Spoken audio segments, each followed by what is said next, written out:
Don't leave me hanging. It's go time. Hey everybody, this is Josh. Welcome to another amazing game of StarCraft 2. This one is being played between EG.Axslav. He is the red Protoss up here in the top spawn of Metalopolis, and his opponent today is going to be coL.rsvp. He is the blue Protoss over here on the left side spawn. So we do have close running positions, PvP. The only mirror matchup here, it is a Game 1 in a best-of-3 series being played for the ESEA.net StarCraft 2 Team League Grand Finals. The winner of the Grand Finals will split $2,800, so Complexity versus Evil Geniuses. Both of these guys do want that money to split between their awesome StarCraft 2 players, but the way it works is the first team to win 3 best-of-3 series will win, so RSVP versus AskJoshy, both of them 0-0 right now, obviously need to get a couple of wins and get their team one step closer to that sort of prize pool there, but AskJoshy going to be the first one to scout here, dropping that pylon, moving right into RSVP's base, going to start jabbing away at that pylon, and I think that RSVP can guess based on that timing that AskJoshy is at that close running position. He might not even scout at all as a result, since he's pretty sure where AskJoshy is, but still jabbing away at that pylon. There's essentially no chance that this probe will ever kill this pylon. All RSVP really has to do is take a probe over there and start zapping the probe if he ever does feel threatened, and there it goes. After the assimilator goes down at the very standard timing,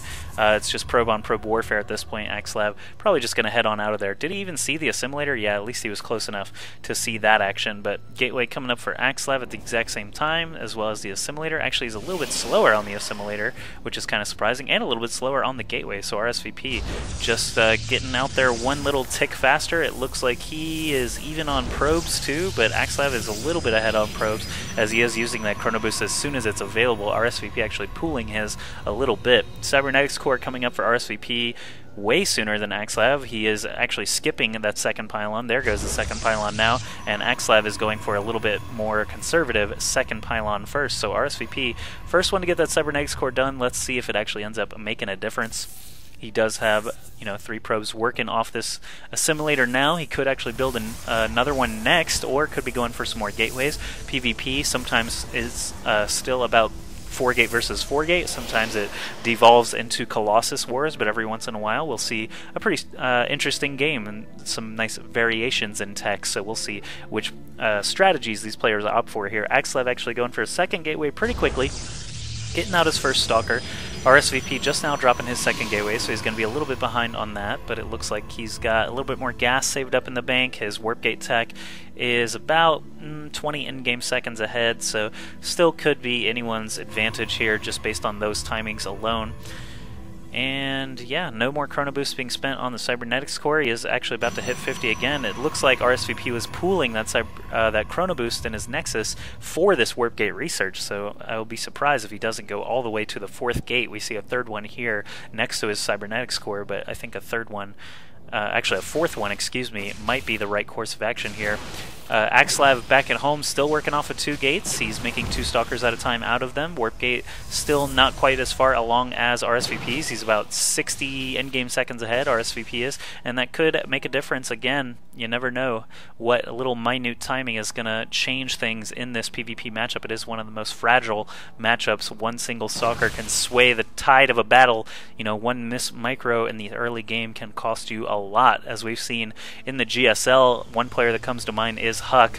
If he plays a PvP mirror with someone, say, OGS Inca's skill level and loses a stalker early on, it can be very, very hard to recover from. Don't really mean to pick on Huck here, but it's just the example that popped into my head. But RSVP with that 3rd gateway actually already proving beneficial. He did save up all that chrono boost for that warp gate research as well. We see 5 stalkers now against 3 as a result, but soon AskJoshy will have 2 more stalkers of his own. So RSVP, even though he does manage to chase AskJoshy all the way home, I don't know how much damage he's actually going to be able to do here. Yeah, it's 5 stalkers against 5. RSVP doesn't want to really have a micro battle going on right now, so he's just going to hang out just outside of the base, and now that AskJoshy is flipping over into warp gates, he'll be able to warp in 2 more stalkers very quickly if he wants to do so. Both players getting up a robotics facility now. interesting. So both players going 3-gate robo at the exact same time, essentially.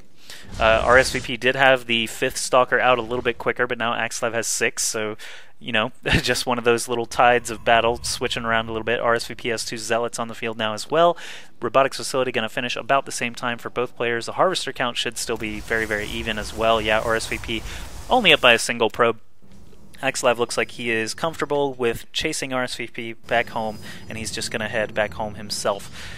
4 Zealots total for AskJoshy now. What is he doing with this probe? That's kind of interesting. He's checking all over the place, bouncing into other expos to make sure RSVP isn't sneaking a Nexus on him.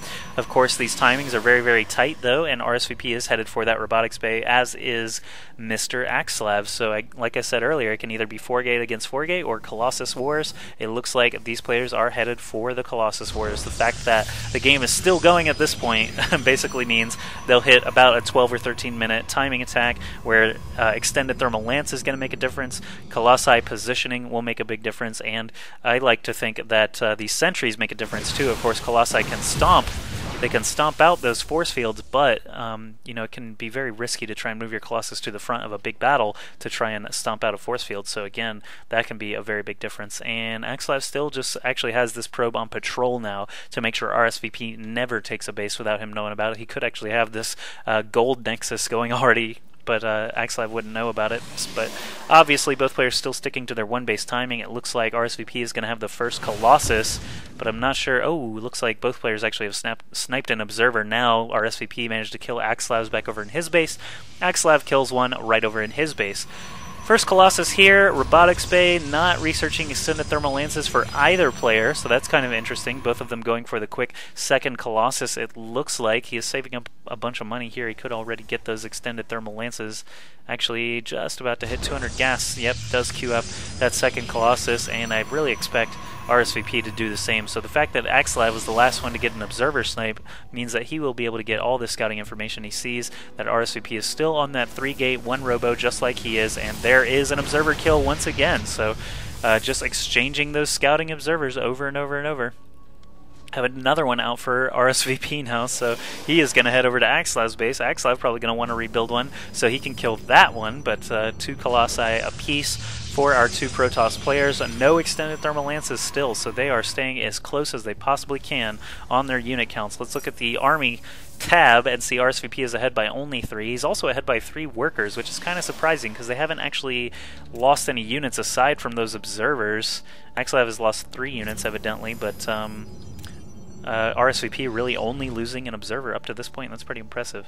That 25 minerals, 75 gas observer is all he's lost. So AskJoshy looks like he might even want to try to expand here soon, dropping that pylon down on the low ground. I don't think RSVP is thinking along similar lines. AskJoshy actually getting extended thermal lances now, so he is going to be the first one to break and go for that tech. RSVP starting to move across now. He's got 2 Colossi in tow, but so does AskJoshy, and he's already got an arc with 17 Zealots there. RSVP with only 15 of his own. He's got 6 Stalkers against 6 Stalkers as well, so his force is actually a little bit tinier. The only difference here is this sentry with full energy, so Guardian Shield could be actually a huge positional advantage for RSVP if they do clash, but now he's backing off. Both players getting another Colossus. Extended thermal lances started now for RSVP, so he's not going to be caught too far behind. He does have a forward pylon now as well, and that can certainly help when you have those 3 gateways for warping in and trying to be aggressive. AskJoshy still dropping more pylons on the low ground here. Is he finally going to try and take a Nexus? It looks like he's, nope, just spending more money on warping in some Zealots. We have kind of a standoff here at these close ground positions. To be honest, this is probably the most civil PvP that I've seen in a very long time, where both players are just allowing the other to macro up, get whatever they want, giving them plenty of time to get out their Colossi. But AskJoshy, as soon as that 3rd Colossus finishes, he starts to move. Little does he know RSVP is already here with 3 Colossi, but wow, RSVP not really paying attention right that second. Actually gets baited a little bit. He probably could have moved with everything and done some damage. He definitely could have killed this stuff over on the right side. He had vision of it with this observer as well, so kind of interesting that RSVP didn't just jump on that. Instead, he's going to head back over to his natural and make AskJoshy become the aggressor. Extended thermal lances aren't done yet for RSVP, so that is probably the best decision to back off there after all. 23 more in-game seconds. RSVP does not want to engage while his opponent has extended thermal lances, and he doesn't. There's only 15 more in-game seconds, but he's huddling up everything in one spot. All the zealots starting to clash here in the middle. Extended thermal lances about to finish in 3 more seconds, but one Colossus does go down. It is still 3 against 3. Now it's 3 against 2, but lots and lots of zealots here for RSVP. Going to be able to turn the tide of this battle. The Colossi of RSVP were focused down too fast, which allowed the zealot count to stay very high, and now RSVP is on a roll. Colossi trying to do that stutter step micro and kill off all these zealots, but RSVP actually still looking pretty good if he can manage to kill off one of these Colossi. There's only one here with 50 HP. If he can get a quick laser swipe and kill that off, it will be pretty even. RSVP actually has more gateway units. AskJoshy back all the way to his main. Both players pretty even in supply, but now AskJoshy with that last round of warpins looking to be a little bit better position here. RSVP forced to back off. He's got a Colossus himself with only 4 HP remaining. It has 4 kills, so it barely hung on there to get some kills of its own, and actually both players retreating once again back to their mains. AskJoshy is trying to take an expansion now. He's got another Colossus coming out, still working off of 3-gate Robo, and so is RSVP. There's really no way that they can support any more than that. The only thing RSVP might be able to do is build one more gateway and try to get one extra Zealot warp in per round. He is getting a little bit higher on minerals since he's not taking that expansion, but here he comes to drop another forward pylon for that little tactical advantage. Both players with their observers very close. Is he going to get into detection range? No, he doesn't, so both players actually spying on the other. AskJoshy with more Colossi here, sitting in a prettier spot, to be honest. Neither player with any upgrades. This is a very, very straight-up PvP. Still a little bit surprised how long it's going, though. 16-minute mark approaching. Neither player really wants to commit to trying to run over his opponent just yet. Still just trying to even it up. RSVP trying to even it up. AskJoshy trying to gain an economic advantage here by soon getting this Nexus online. RSVP does have the probe lead right now, 31-28, but with 5 Colossi here, AskJoshy looking with a much stronger army, and another one is coming to join RSVP's force here in just a moment. But by the time RSVP gets a 5th, AskJoshy will have a 6th, and so on. So I do like AskJoshy's positioning here still. RSVP on the move. We have 3 Colossi here, one of them slightly injured, 57 HP remaining, but this one with 4 HP from RSVP going to have to be very careful to try and stay alive. AskJoshy actually has his army split in 2 pieces, so RSVP tries to take advantage, but I think this Colossus is going to get gunned down very quickly, and suddenly RSVP has no gateway forces left. He's going to back off, get a couple of more gateway units in there to help out, but there are still so many Colossi left alive, and AskJoshy's micro is very good to keep up these 2 Colossi in the red. Here goes everything now exploding for RSVP, and I have a feeling that is going to be pretty much game. Yeah, there is RSVP with the GG, so AskJoshy takes a 1-game lead here, sitting at 1-0, trying to get Evil Geniuses on the board. All you have to do is win a best of 3, and the first team to get 3 best of 3 wins wins the entire thing and wins $2,800 for their teammates to split up. So AskJoshy doing a good job there in Game 1. Let's go into Game 2 now and see if RSVP can fight back or if AskJoshy will continue on his roll and put up a point for EG.